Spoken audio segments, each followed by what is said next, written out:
సర్లేమ్మా, దెప్పకు. ఇలాంటివి ఎన్నైనా రాని, ఏదైనా కాని ఎట్టి పరిస్థితుల్లోనూ జ్యోతిని మాత్రం రాజీవ్కి దగ్గర కానివ్వను.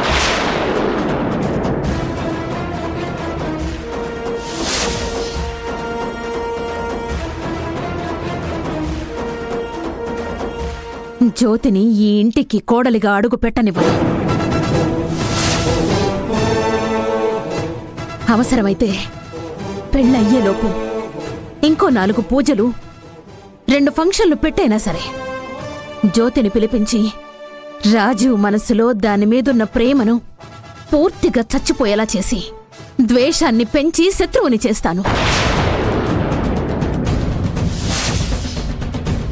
జీవితంలో జ్యోతి అనే పేరు చెప్తేనే రాజీవ్ అసహ్యించుకునేలా చేస్తాను.